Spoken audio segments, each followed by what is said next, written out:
पन्ना क्रमांक 277 कुलुस्सियों के नाम पौलुस प्रेरित की पत्री अध्याय 1 वचन 15 मैं पढ़ रहा हूं, ध्यान से सुनिए। वह तो अदृश्य परमेश्वर का प्रतिरूप और सारी सृष्टि में पहिलौठा है। Hallelujah, hallelujah, hallelujah, hallelujah, hallelujah, hallelujah, hallelujah. Bible में प्रेरित पौलुस यह बता रहा है कि वह तो अदृश्य परमेश्वर का प्रतिरूप है, वरन सारी सृष्टि में वह पहिलौठा है। प्रेरित पौलुस इस बात के बारे में जानकारी देना चाहता है, या प्रेरित पौलुस पवित्र आत्मा के द्वारा यह बताना चाहता है कि प्रभु यीशु मसीह का असली पहचान क्या है। वह पहचान यह है कि वह अदृश्य परमेश्वर का प्रतिरूप है, the son of image, invisible God. तो वह अदृश्य परमेश्वर का प्रतिरूप है। और परमेश्वर के विषय में लोग क्या जानते हैं? परमेश्वर के विषय में बहुत ही अलग अलग धारणाएं हैं। परमेश्वर के विषय में बहुत ही अलग अलग और भिन्न भिन्न प्रकार की जानकारियां हैं, लेकिन परमेश्वर वैसा नहीं है। परमेश्वर जब खुद से अपनी पहचान करवा कर देता है, वह उसकी असल पहचान है।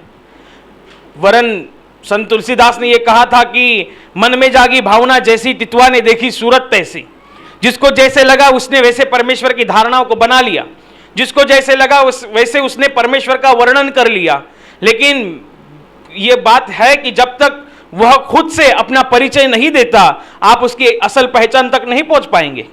जैसा कि आप मुझे जानते हैं, मैं जितना आपको बता पाऊंगा मेरे विषय में, मैं जितना आपको अच्छी रीति से बता पाऊंगा, वैसे दूसरा कोई नहीं बता पाएगा।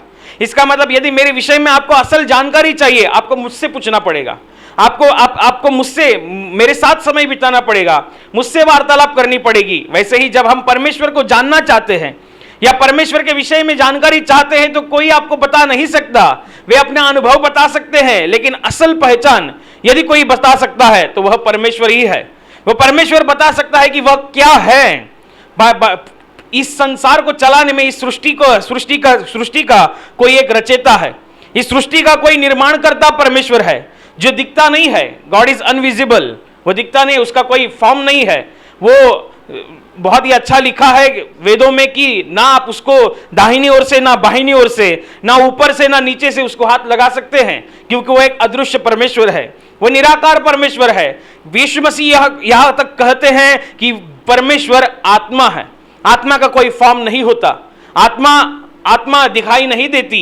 लेकिन प्रेरित पौलुस यहां पर हमें जानकारी देना चाहता है, और पत्री में यह बात इसलिए लिखी गई है कि हम यह समझ सके कि वह जो सृष्टि का रचयिता परमेश्वर है, जिसके विषय में लोग भय भी मानते हैं, जिसके विषय में लोग आस्था भी रखते हैं, जिसके विषय में ये समझते हैं कि वो सब कुछ कर सकता है, जो जगत के लिए असंभव है, जो लोगों के लिए असंभव है, जो लोगों के लिए नामुमकिन है, कोई है इस संसार में जिसके लिए सब कुछ मुमकिन है, और वो जिंदा है। लेकिन शैतान ने, अंधकार की ताकतों ने, अंधकार के विचारों ने लोगों के हृदय में जो परमेश्वर की भावना है उसको करप्ट करके रखा है, उसको दूषित करके रखा है। लोग क्या समझते हैं परमेश्वर के बारे में? वो समझते हैं वो कुछ ऐसा है जो तस्वीर तक मर्यादित होता है। वो तस्वीर है, जब तक तस्वीर के सामने रहेंगे तब तक परमेश्वर देखता है। विश्वासी जन में क्या होता है? जब तक हम कलीसिया में है, जब तक हम आराधनालय में है, तब तक परमेश्वर देखता है। लेकिन जब हम आराधनालय छोड़कर जाते हैं तब परमेश्वर नहीं देखता, ऐसे आपको लगता है, लेकिन ऐसा नहीं है। परमेश्वर, आप अंदर हो, आप बाहर हो, आप उजियाले में हो या अंधेरे में हो, आप घर में हो या किसी चौराहे पर हो, हर वक्त परमेश्वर की निगाह स्वर्ग से आपकी ओर लगी रहती है। वो आपको इतना जानता है। इसलिए कहा गया है, प्रेरित पौलुस ये बता रहा है कि वो अदृश्य परमेश्वर का प्रतिरूप है। अदृश्य परमेश्वर, इसका मतलब उसको किसी ने देखा नहीं है, ना कोई देख सकता है, क्योंकि वो एक पाक है। वे अपने आप में बहुत ही अति पवित्र परमेश्वर है, और हमारी पापी निगाहें उसको नहीं देख पाएंगी, हमारी पापी निगाहें उसके सामने नहीं टिक पाएंगी। लिखा यो गया है कि मूसा नबी परमेश्वर को देखना चाहता था। मूसा नबी ये परमेश्वर का मित्र कहलाया गया। मूसा नबी ये पुराने नियम का एक मध्यस्थता ठहरा, जिसके द्वारा परमेश्वर ने अपने लोगों को आज्ञाएं दी। वह मूसा परमेश्वर को देखना चाहता था। वे परमेश्वर का खुद का चुना हुआ इंसान था, और उसको लालसा उत्पन्न हुई कि मुझे परमेश्वर आपको देखना है। परमेश्वर कहता है, यदि तू मुझे देखेगा, यदि कोई मुझे देखेगा, वो जिंदा नहीं रह पाएगा, क्योंकि वह अलौकिक है। वो अपनी विद्या से बहुत ही बड़ा है, हम सोच भी नहीं सकते इतना वो बड़ा है। उसकी विशालता, उसकी महानता के विषय में इस संसार में शब्द भी कम पड़ जाएंगे, इतना वो महान है। उसकी महानता की गहराई या इस वचन से बांध लो कि लिखा गया है कि स्वर्ग उसका राजासन और पृथ्वी उसकी पांव की चौकी है। वह स्वर्ग में बैठता है लेकिन पांव उसकी पृथ्वी पर है, इतना वो बड़ा है, इतना वो महान है। वो हमारी बुद्धि से परे है, हम उसको नहीं समझ पाएंगे, बुद्धि से परे है। लेकिन जब आप खुद परमेश्वर के साथ समय बिताएंगे तब परमेश्वर आपको उसकी खुद की पहचान आपको बताएगा। कोई इंसान आपको बता नहीं पाएगा, हाँ हम अनुभव बता पाएंगे, लेकिन आपको यदि परमेश्वर की असल जानकारी चाहिए, जब हम किसी के विषय में ज्यादा जानकारी रखते हैं हम उससे खुले में बात करते हैं। एक अनजान आदमी आपसे आएगा और आपसे बातचीत करना चाहेगा, आप उससे बातचीत नहीं कर पाएंगे क्योंकि आपको उसके विषय में जानकारी ही नहीं है। आप उसको शक की निगाहों से देखेंगे कि ये मुझसे बात कर रहा है, इसके मन में क्या होगा, शायद ये मुझे कुछ मारने वाला है, शायद ये मेरे से कुछ चोरी करने वाला है, शायद ये मेरे पास किसी गलत इरादे से आया है। आप अनजान व्यक्ति से बात नहीं कर पाएंगे। जब आपको किसी व्यक्ति की बहुत बड़ी पहचान होती है, रोजमर्रा का आना जाना होता है, रोजमर्रा का वार्तालाप होता है, आपको उसकी पहचान हो जाती है। जब पहचान हो जाती है आप खुले दिल से बातचीत करते हैं। जब पहचान हो जाती है तो आपके और उसमें जो अनजानेपन की दीवार होती है वह टूट जाती है। वैसे ही परमेश्वर के बारे में है, आप परमेश्वर के बारे में कितना जानते हैं, परमेश्वर के विषय में आपकी क्या धारणाएं हैं। जैसे जगत में अंधकार के लोगों ने परमेश्वर की धारणाएं बनाई है कि वो एक निर्दयी है, ना उसको कुछ दिखाई देता है ना उसको कुछ समझ पड़ता है, ऐसे लोगों को लगता है। लोगों जैसे कोरोना काल होकर गया, बहुत से लोग मर गए, बहुत से लोग उसमें पीड़ित हो चुके थे, तब भी लोग ये कहते थे कि परमेश्वर देखता नहीं है, परमेश्वर गया कहां, परमेश्वर निर्दयी है, परमेश्वर कठोर है, परमेश्वर को कुछ दिखाई नहीं देता, परमेश्वर को कुछ सुनाई नहीं देता, वे एक तस्वीर तक मर्यादित है। परमेश्वर तस्वीर तक मर्यादित नहीं है। पहले तस्वीर होती थी 3 बाय 2 फुट की, परमेश्वर उतना नहीं है, 3 बाय 2 फुट का परमेश्वर नहीं है। परमेश्वर इतना बड़ा है कि स्वर्ग उसका सिंहासन और पृथ्वी उसकी पांव की चौकी है। बाइबल बताती है वे अदृश्य परमेश्वर का प्रतिरूप है, कोई देख नहीं पाया। मूसा नबी कह रहा था मुझे देखना है, परमेश्वर कहता है तू देख नहीं पाएगा क्योंकि मुझे देखने वाला कोई जिंदा नहीं रह पाया है। क्या कहेंगे आप, क्या कहेंगे आप, इतनी उसकी पवित्रता है, इतना उसका भारी, उसका खुद की ज्योति इतनी प्रकाशमय है, इतनी स्वर्ग की तेजोमय है, कोई खुली आंखों से नहीं देख पाएगा। और इसलिए परमेश्वर ने मूसा से कहा कि तू मुझे आगे से नहीं देख पाएगा, लेकिन मैं तुम्हारे सामने से जाऊंगा तो तुम पीछे से देख पाओगे। पीछे से देखा तो भी वह बेसुध पड़ गया, पीछे से देखा तो भी। परमेश्वर इतना महान है, परमेश्वर इतना पवित्र है कि आप सोच भी नहीं सकते। वह अदृश्य परमेश्वर का प्रतिरूप है। प्रेरित पौलुस बता रहा है वे अदृश्य परमेश्वर का प्रतिरूप है, अदृश्य परमेश्वर का प्रतिरूप, वो उसकी इमेज है, उसकी कार्बन कॉपी। यदि आपको परमेश्वर को देखना है, वे कोई है जो भली भांति आपको जानकारी दे सकता है, जो है, जो स्वर्ग से आया है, वो स्वर्ग के बारे में बताएगा। मैं कभी अमेरिका नहीं गया हूं, इसलिए मैं आपको अमेरिका के बारे में नहीं बताऊंगा, लेकिन मैं मुंबई में रहता हूं और मुंबई के बारे में आप मुझे पूछेंगे मैं आपको बता पाऊंगा क्योंकि मेरा जन्म ही यहां का है। मैं यहाँ पे घूमा हूं, इसलिए मुझे यहाँ के रास्ते मालूम है, यहाँ की सड़कें मालूम है, रोजमर्रा का जीवन मालूम है, मैं भली भांति बता पाऊंगा। लेकिन मैं अमेरिका गया ही नहीं तो मैं आपको क्या बताऊं कि अमेरिका की सड़कें कैसी हैं, लोग कैसे बात करते हैं, रोजमर्रा का जीवन कैसा है, आना जाना कैसा होता है, कोई नहीं बता पाएगा। अरे जो इंसान इस धरती का है, जो इंसान इस धरती का है, जिसने अपने समस्त जीवन में कभी पृथ्वी की पूरी प्रदक्षिणा पूरी नहीं की, वो आपको स्वर्ग के बारे में क्या बताएगा, क्या बताएगा वो स्वर्ग के बारे में? स्वर्ग के बारे में वही बता सकता है जो स्वर्ग से इस धरती पर उतरा है, वह परमेश्वर है। केवल और केवल वही बता सकता है। इसलिए बाइबल कहती है जो ऊपर से आता है वो सबसे ऊपर है और सारी ऊपर की बातें करता है। यीशु मसीह, बाइबल पढ़े आप तो आपको पता चलेगा कि प्रभु यीशु मसीह ने संसार की बातों के बारे में जिक्र नहीं किया, वरन प्रभु यीशु मसीह ने यह कहा कि संसार की बातों के पीछे भागना छोड़ दो, स्वर्ग की बातों के पीछे भागेंगे तो संसार की बातें तुम्हारे पीछे लगकर तुम्हें मिलेंगी, वो आशीष तुम्हारी होगी। लेकिन लोग समझ नहीं पाते, उनकी कुछ अलग धारणाएं हैं, उनकी कुछ अलग बातें हैं, अलग कुछ अपने अपने मन में जागी भावना, जैसी तितवा ने देखी सूरत तैसी। उसको ऐसे लगा कि परमेश्वर निर्दयी है तो उसने निर्दयी समझ लिया। किसी को ऐसे लगा कि परमेश्वर देखता नहीं, सुनता नहीं, तो उसको वो वैसे ही जी रहा है। किसी को लगता है कि परमेश्वर को हमारी कुछ पड़ी नहीं, वो वैसे ही जी रहा है, ऐसे कि जैसे कि वो इस संसार में अनाथ है। लेकिन आप ये बात भली भांति जान लो, आप अनाथ नहीं है, आपको कोई भेजने वाला है, आपके शरीर के हर एक अंगों को कोई रचने वाला है, आपकी फिक्र, आपकी चिंता करने वाला कोई है जो स्वर्ग में बैठा है, वो हमारा स्वर्गीय पिता है।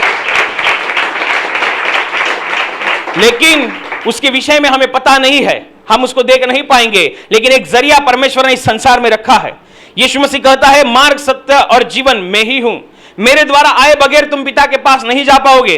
क्योंकि यीशु मसीह को पिता ने ही इस धरती पर भेजा था, इस पिता ने ही इस धरती पर ऐसी एक सिस्टम लगाकर रखी थी, ऐसा एक रास्ता बनाकर दिया है कि उसके द्वारा तुम परमेश्वर को देख पाओगे। वह स्वर्ग से उतरा है, उसका जन्म कोई साधारण रीति से जैसे जन्मता है वैसा नहीं हुआ। जैसे कि हम जन्मते हैं, माता और पिता के द्वारा इस संसार में जन्म होते हैं, लेकिन यीशु मसीह का जन्म वैसा नहीं था। यीशु मसीह का जन्म तो कुंवारी के गर्भ से हुआ था, पवित्र आत्मा की सामर्थ उसके ऊपर उतरी थी और पवित्र आत्मा के द्वारा गर्भ धारण हुआ और उसके द्वारा प्रभु यीशु मसीह इस संसार में आए। प्रभु यीशु मसीह का जन्म ही अपने आप में अलौकिक था, प्रभु यीशु मसीह का जन्म ही अपने आप में एक स्वर्गीय था। पृथ्वी की सारी गणितों को, सारे समीकरणों को सारे समीकरणों को रद्द कर दिया और एक कुमारी के गर्भ के द्वारा हुआ।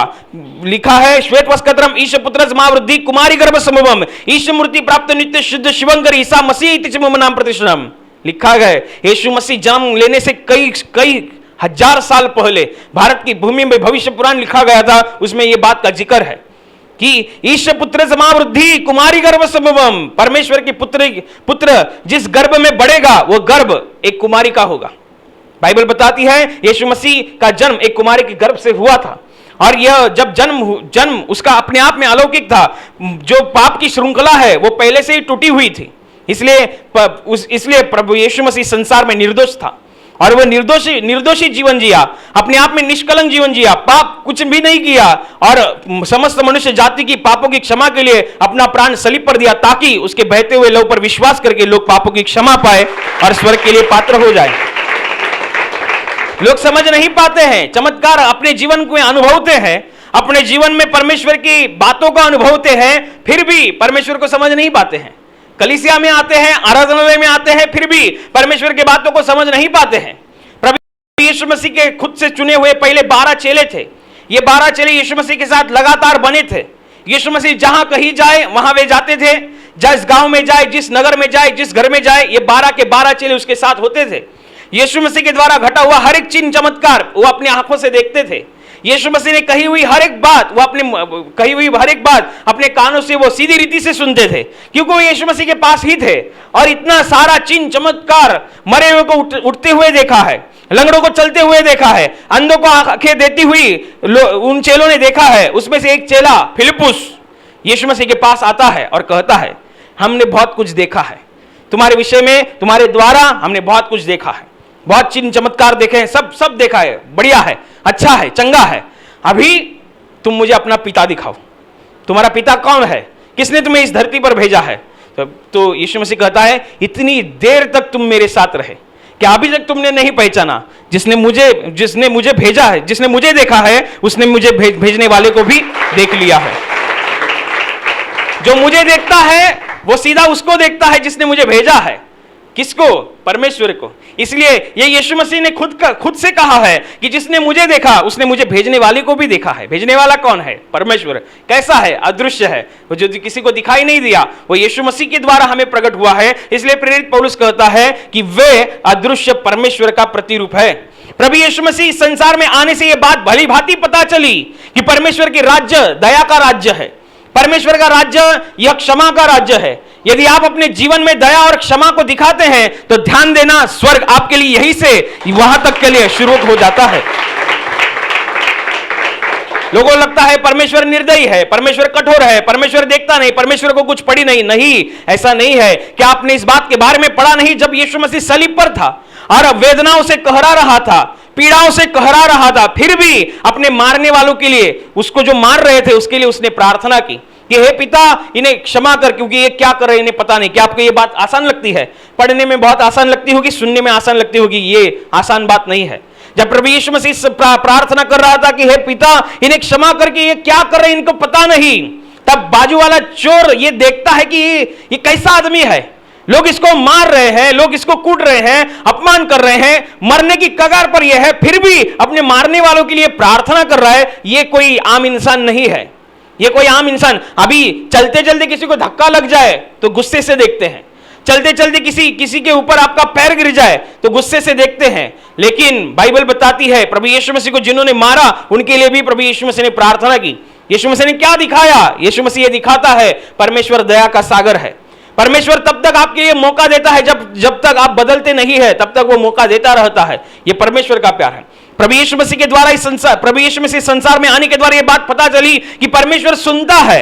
क्या जिसने हमारे कान बनाए, जिसने हमारे कानों में श्रवण शक्ति या श्रवण इंद्री दी है, क्या अपने आप में वो सुन नहीं सकता? जिसने हमको आंखें दी है, हमारी आंखों में देखने की ताकत तथा देखने की क्षमता दी है, क्या वे खुद अंधा हो सकता है? नहीं, वो देखता है, उसको पता है। और यही बात प्रभु यीशु मसीह के द्वारा इस संसार को पता चली कि परमेश्वर देखता है, सुनता है, काम करता है। परमेश्वर कल भी काम करता था, वे आज भी काम करता है और युगानुयुग तक वो काम करता रहेगा।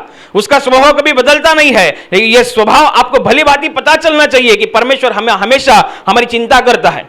आप जितना अपने बारे में सोचते हैं, परमेश्वर आपके लिए उतना सोचता रहता है कि मैं क्या करूं, इसको कौन से शब्द बताऊं, इसको कौन सी बातें बताऊं, किस इंसान से मिलवाऊं कि ये इसका विश्वास बढ़े, कौन सा वचन सुनाऊं कि विश्वास में मजबूत हो जाए, कौन सी बातें मैं पहले से इसको सिखा के रखूं कि आगे जो शैतान इसकी परीक्षा लेने वाला है ये इसमें बना रहे, ये इसमें बचा रहे। ये पहले से ही परमेश्वर सोचकर रखता है। लेकिन हमको ऐसे लगता है परमेश्वर देखता नहीं, परमेश्वर को कुछ पड़ी नहीं। परमेश्वर हमारा काम आसान करता है।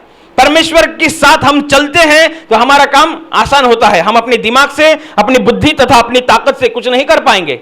परमेश्वर के द्वारा हम करेंगे तो ये पता चलता है। प्रेरित पौलुस बता रहा है सही रीति से और सटीकता से कि वे अदृश्य परमेश्वर का प्रतिरूप है। अदृश्य परमेश्वर कैसा है? अदृश्य परमेश्वर दया का सागर है। अदृश्य परमेश्वर प्रेम का सागर है। अदृश्य परमेश्वर चंगाई देने वाला है। ये चंगाई देने का स्वभाव परमेश्वर का है। ये यीशु मसीह ने दिखाया। इस संसार में जब आप पढ़ते हैं कि बहुत तेरे बीमारी लोगों को प्रभु यीशु मसीह ने चंगा किया, इसका मतलब पुराने नियम में जो परमेश्वर के विषय में उसकी जानकारी तथा पहचान करवा कर दी है कि यहोवा तुम्हारा चंगाई करने वाला परमेश्वर है, यहोवा तुम्हारा भलाई करने वाला परमेश्वर है, उसकी दया सदा की है, उसकी करुणा सदा की है। ये यीशु मसीह ने दिखाया। आप यीशु मसीह की जीवनी को पढ़े, यीशु मसीह के बातचीत करने के तरीके को तथा बातचीत के शब्दों को पढ़े तो आपको पता चलेगा कि परमेश्वर आपके विषय में कितना सोचता, कितना जानता और कितना समझता है। इसलिए पूरा ध्यान प्रभु यीशु मसीह की ओर लगाओ, क्योंकि ये एक माध्यम रखा है। ये जिसने शब्द लिखे हैं, जिसने ये पत्री लिखी है, ये कोई आम इंसान नहीं है। ये प्रेरित पौलुस जिसने तूफान की रफ्तार से परमेश्वर का कार्य किया, जो अपने आप में व्यवस्था के नियमों को भली भांति जानने वाला तथा बहुत ही कठोरता से पालने वाला था, ये ऐसा इंसान बता रहा है। ये कोई ऐसा लेचा पेचा इंसान नहीं है। ये अपने आप में व्यवस्था की किताबों को पढ़ने वाला था, व्यवस्था के नियमों को तथा व्यवस्था में जो कायदा कानून दिए हैं उसको भली भांति जानने वाला, समझने वाला और पालने वाला था। लेकिन उसको यीशु मसीह की पहचान नहीं हुई। जब यीशु मसीह की पहचान हुई तब वे भली भांति समझ गया कि यीशु मसीह आम इंसान नहीं, वे अदृश्य परमेश्वर का प्रतिरूप है। यीशु मसीह कहता है जिसने मुझे देखा उसने मुझे भेजने वाले को देखा है।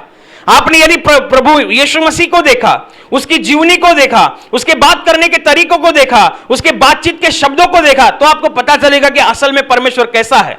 आपको परमेश्वर को देखना है। वे उस एक ऐसी अलौकिक ताकत को आपको देखना है, ऐसी अलौकिक ताकत को आपको महसूस करना है जो लोग ढूंढ रहे हैं। लोग जा रहे हैं तपश्चर्या कर रहे हैं, लोग जा रहे हैं जप तप कर रहे हैं, लोग जा रहे हैं साधना कर रहे हैं, और आपको परमेश्वर यह बता रहा है आप घुटने टेको, प्रार्थना करो और प्रभु यीशु मसीह के द्वारा उस परमेश्वर से मेल मिलाप करो।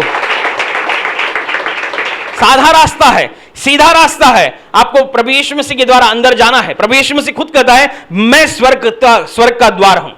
यदि उस द्वार से आप जाएंगे ही नहीं, आपको पता ही नहीं चलेगा। आपके कितने भी भिन्न भिन्न प्रकार के रास्ते हो सकते हैं, लेकिन प्रभु यीशु मसीह कहता है मैं स्वर्ग का द्वार हूं। यदि आप मेरे से अंदर होकर जाएंगे तो सीधा परमेश्वर से मिलाप कर पाएंगे। आप मेरी ओर से अंदर जाएंगे तो सीधा परमेश्वर को आप देख पाएंगे। तो इस रीति से आपको यह भली भांति समझना है कि यदि मुझे उस ताकत को देखना है, जिस ताकत को लोग बहुत ही विविध प्रकार की धारणाएं बनाकर रखे हैं, उसको आपको समझना है। आप खुद भी कुछ ना कुछ समझते होंगे, जब यहां पर आप नहीं आते थे या आपको यीशु मसीह के विषय में जानकारी नहीं थी, तब भी आपने भी कुछ अलग अलग धारणाएं बनाई होंगी, आपका भी कुछ अलग विश्वास होता होगा कि परमेश्वर ऐसा करता है, परमेश्वर ऐसा। लोगों को ऐसा लगता है परमेश्वर इतना ही करता है, परमेश्वर को एक चौकट में रख देते हैं।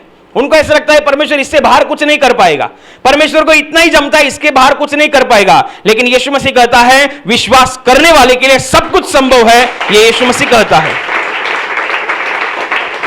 प्रभु यीशु मसीह ये कहता है जैसा तेरा विश्वास है वैसा तेरे लिए हो जाए। ये परमेश्वर के कार्य करने का तरीका है, ये स्वर्ग के कार्य करने का तरीका है जो परमेश्वर आपको बताता है कि आपको भली बात ही समझना है, ये आपको भली बात ही सीख लेना है कि परमेश्वर मेरे लिए सब कुछ कर सकता है, परमेश्वर के लिए मेरे विषय में कुछ नामुमकिन नहीं है, सब कुछ कर सकता है। आपको लगता होगा आपके विषय में, आपके जीवन के विषय में कि ये नामुमकिन है, अभी इसके आगे कुछ आशा नहीं है, इसके आगे कुछ होगा नहीं, बस खत्म, ऐसा आपको लगेगा। लेकिन कोई है जिसके लिए वहां से शुरुआत होती है, कोई है जिसके लिए वहां से उसकी सामर्थ काम करती है। ध्यान रखना, जब मनुष्य की सोचने की, कार्य करने की ताकत खत्म हो जाती है, वहीं से परमेश्वर की सामर्थ्य कार्य करना आरंभ हो जाता है। परमेश्वर देखता रहता है कि तुम पहले कर लो, तुम प्रयास कर लो, तुमको क्या करना है। तुमको ऐसे लगता है यदि किसी ने बताया कि आपको ये तकलीफ है, आप ये करके देख लो, परमेश्वर देखता रहता है, कर लो, तुम पहला कर लो। आप वहां पे करते हैं, आपको निराशा आती है, कोई और आकर बोलता है अरे तुम्हारी ये तकलीफ है, तुमको ये समस्या है, तुम वहां उस आदमी से जाकर मिलो, तुम्हारा हो जाएगा। वहां परमेश्वर देखता रहता है, तुम कितना हाथ पैर मार रहे हो, परमेश्वर देखता रहता है। जब आपको लगता है चारों कोणों से कुछ मदद नहीं हो रही है, चारों कोने से कोई भी अंधकार भरी दुनिया में या अंधकार भरे जीवन में एक भी उम्मीद की रोशनी नहीं दिख रही है, जब ऐसा आपको लगता है तब परमेश्वर बोलता है अब मैं काम कर पाऊंगा, अब मैं काम कर सकूंगा। और तब जाकर परमेश्वर काम करता है तो आपका हृदय बोलता है कि यह परमेश्वर ने किया है। नहीं तो एक इंसान था जिसको अशुद्ध आत्मा की तकलीफ थी, और उसको अशुद्ध आत्मा की तकलीफ थी, उसका फेफड़ा भर चुका था और मुंह से झाग आ रहा था। और वहां पे एक विश्वासी जन थी, उसने उस पर तेल लगाया, प्रार्थना की, और प्रार्थना करने के बाद जो उसकी जो रोजमर्रा की दवाइयां थी वो आहिस्ता आहिस्ता कम होती गई, चंगा हो गया। जब उनका वापस से मेल मिलाप हुआ या वापस से उनकी मुलाकात हुई तो उस बहन ने, उस विश्वासी जन ने उसको पूछा अभी तुमको कैसा लग रहा है? अच्छा लग रहा है, सब ठीक है। कैसा अच्छा लग रहा है? तुमको पता है तुमको गवाही देनी चाहिए। किस बात की गवाही? बोलता है किस बात की गवाही? वो तो मैं दवाई खाता था इसलिए मैं चंगा हो गया, वो तो मैं दवाई खाता था इसलिए मैं चंगा हो गया। तो ठीक है, तुम्हारा वैसा विश्वास है तो वैसा रखो, लेकिन ध्यान रखना इस संसार में यदि कोई चंगाई असल में देने वाला है तो वह परमेश्वर है, परमेश्वर की ओर से होता है। यदि परमेश्वर का अनुग्रह है तो दवाइयां काम करती है, यदि परमेश्वर का अनुग्रह है तो ही आप जो प्रयास कर रहे हैं उसमें सफलता आती है। नहीं तो ऐसे कितने लोग हैं, हजारों की लाखों की तादाद में, जो मेहनत करते हैं लेकिन फल नहीं पाते हैं, दवाइयां खाते हैं लेकिन बीमारी से चंगे नहीं हो पाते हैं, मुश्किलों से निकलने के लिए प्रयास तो करते हैं लेकिन मुश्किलों से बाहर निकलते नहीं है, क्योंकि हम हमारी ताकत से कुछ नहीं कर पाएंगे। हमको वहां पर, जैसा कि आपके पास कोई भारी मोबाइल है, एप्पल कंपनी का रहेगा, नोकिया कंपनी का रहेगा, आपने खरीद लिया अच्छा सा मोबाइल, खराब हो गया तो आप किसी रास्ते पे या गली चौराहे पे जो दुकान होता है उसके पास नहीं जाएंगे। आपको बराबर मालूम है ये कंपनी का मोबाइल है, इसको कंपनी में जाकर ही दिखाऊंगा, क्योंकि उनको इसके बारे में सब कुछ पता है, इसका डिफेक्टिव क्या है, पॉजिटिव क्या है, निगेटिव क्या है, सब कुछ वो बराबर जानते हैं। कोई गली चौराहे पे दुकान लेके बैठा है उसके पास आप नहीं जाएंगे, क्योंकि उसको आधा अधूरा जानकारी होगा। लेकिन ये कंपनी का मोबाइल है, कंपनी में डायरेक्ट दूंगा, कंपनी वाला बराबर करके देगा। ऐसा ध्यान रखना, हमारा जीवन उसकी रचना है। हाँ, वो रचयिता परमेश्वर है, वो सृष्टिकर्ता परमेश्वर है। हमारे जीवन में जो कुछ भी गड़बड़ हो सबसे पहले उसके पास लेके जाना, वो सीधा कर देगा, सब कुछ सरल कर देगा। लेकिन लोग जाते नहीं, लोगों को ऐसे लगता है, जब लोगों को विकल्प मिलता है, विकल्प, तब परमेश्वर के सामर्थ्य के ऊपर ध्यान नहीं जाता। जब लोगों को विकल्प दिखता है तब परमेश्वर के सामर्थ्य के ऊपर ध्यान नहीं जाता। जैसा कि आपके पास आप जैसे कि बहुत से लोगों ने गवाहियां दी है कि उनके कुछ इलेक्ट्रॉनिक सामान होते हैं या उनके कुछ इलेक्ट्रिकल सामान होते हैं, खराब होता है तो वो लोगों को बुलाते हैं, खराब होता है तो किसी वायरमैन को बुलाते हैं या इलेक्ट्रॉनिक जो वर्कर होता है उसको बुलाते हैं। यदि घर में ही कोई इंसान होगा, इलेक्ट्रॉनिक वर्कर या इलेक्ट्रिकल वर्कर कोई घर में ही होगा तो उनको तकलीफ नहीं होती। टीवी खराब हो गया है ना, हाँ कर देगा, हमारा आदमी करते थे। वायर खराब हो गया है, हाँ कर देगा, हमारा आदमी करता है, उसके पास कैसा विकल्प है। लेकिन किसी के पास विकल्प ही नहीं है, कोई आ ही नहीं रहा है टीवी रिपेयर करने के लिए, या कोई लाइट का काम करने के लिए, या एसी खराब हो गया, पंखा खराब हो गया है, कोई काम करने के लिए आ ही नहीं रहा है, तो बराबर घुटने टेकता है, बराबर घुटने टेकता है, प्रार्थना करता है, प्रार्थना के द्वारा उसके जीवन में काम होता है, परमेश्वर आसान सरल कर देता है। कोई इंसान है जिसके पास बहुत बड़ी 10 लाख की कार है, प्रार्थना सभा में आया है, 10 लाख की कार है, उसको बराबर मालूम है कि प्रार्थना कितने भी बजे खत्म हो जाए, गाड़ी का चाबी स्टार्ट करने का, एसी लगाने का, घर में जाएंगे। लेकिन जो ट्रेन से आया है, धक्का खाकर आया है, वो प्रार्थना जब प्रार्थना के लिए खड़ा होगा, प्रभु टाइम पे ट्रेन मिलनी चाहिए, प्रभु टाइम पे टैक्सी मिलनी चाहिए, प्रभु टाइम पे बस मिलनी चाहिए, वो सीधा जुड़ा रहता है, उसके पास कुछ विकल्प नहीं है। लेकिन लोगों को ऐसा लगता है, जब विकल्प होता है परमेश्वर ध्यान में नहीं आता, जब ऐसा लगता है कि सब कुछ बंद हो गया, अभी कुछ नहीं होगा, तो परमेश्वर ध्यान में आता है। लेकिन मैं आपसे कहता हूं, सबसे पहले आप परमेश्वर के पास आओ, परमेश्वर आपका काम कर देगा। उसके पास आओ, उसके सामने बैठो, घुटना टेको, यीशु मसीह से कहो कि मेरी ये परेशानी है, इसके विषय में तुम्हारा वचन क्या कहता है, इसके विषय में तुम्हारी जीवनी क्या कहती है। आपसे मिलता जुलता कुछ ना कुछ बाइबल में होगा, आपकी परेशानी से मिलती जुलती कुछ ना कुछ चीजें, कुछ ना कुछ घटनाएं बाइबल में होंगी, आप उसे पढ़ो। आप यदि आपको कुछ मिलता है, आप उसे रोज पढ़ते रहो, रोज पढ़ते रहो। प्रभु इसके जीवन में हुआ, मेरे भी जीवन में हो जाए। प्रभु इसके जीवन में गवाही बनी, मेरे भी जीवन में बन जाए। प्रभु इसके जीवन में तूने कार्य किया, मेरे भी जीवन में कार्य करे, इसने भी गवाही दी, मैं भी तुम्हारी गवाही दूंगा सब लोगों के सामने। विश्वास दिखता नहीं, दिखाना पड़ता है, दिखाना पड़ता है। विश्वास आपको परमेश्वर के सामने दिखाना पड़ता है, जताना पड़ता है आपकी क्रियाओं के द्वारा। तो वह अदृश्य परमेश्वर जो अपने आप में बहुत ही प्यारा स्वभाव से भरा हुआ है, वो यीशु मसीह के द्वारा हमें समझ में आता है। यदि आपको उस अलौकिक ताकत को पहचानना है, आप यीशु मसीह के जीवन को पढ़े, यीशु मसीह के जीवन पर अभ्यास करें, मनन चिंतन करें, तो आपको पता चलेगा कि परमेश्वर असल में है कैसा। परमेश्वर हमेशा हमारे विषय में कितना ज्यादा जानता है या कितना ज्यादा काम करना चाहता है, सब कुछ आपको प्रभु यीशु मसीह के जीवनी के द्वारा पता चलेगा। क्योंकि बाइबल बताती है वे अदृश्य परमेश्वर का प्रतिरूप है, और ऐसे अदृश्य रूपी परमेश्वर को भली भांति से जानने के लिए प्रभु यीशु मसीह के द्वारा हम ज्यादा से ज्यादा जाने तथा उसके नजदीक आए। इसलिए हम सब मिलकर प्रार्थना करेंगे। Hallelujah, hallelujah. और अभी प्रार्थना करने का समय है। प्रभु यीशु मसीह ने कहा, यद्यपि तुम मेरे नाम से कुछ मांगोगे तो वह परमेश्वर की महिमा के लिए तुम्हें दिया जाएगा। हाँ, उसका वचन यही सत्य है। वह अपने वचनों को पूरा करना जानता है, वह अपने वचनों को पूरा करने की सामर्थ्य रखता है। इसलिए हम उसके वचनों पर और सामर्थ्य के ऊपर विश्वास रखते हुए विश्वास के द्वारा प्रार्थना करेंगे। आपके जिस हिस्से पर बीमारी है उस हिस्से पर हाथ रखिए, और वहाँ हाथ नहीं रख सकते तो अपने सीने पर हाथ रखिए। आपके जीवन में से और शरीर में से हर एक दुख, तकलीफ, बीमारी प्रभु यीशु मसीह के पवित्र नाम इसी क्षण नष्ट हो जाए। आपके जीवन के बंधन और श्राप प्रभु यीशु मसीह ने बहाए हुए पवित्र लहू के द्वारा इसी क्षण टूट जाए। आपके जीवन की समस्या और शैतान का भयावह अंधार प्रभु यीशु मसीह के दिव्य और पवित्र प्रकाश के द्वारा इसी क्षण नष्ट हो जाए। आप पर, आपके परिवार के ऊपर प्रभु यीशु मसीह के महान आशीष आए। आमीन।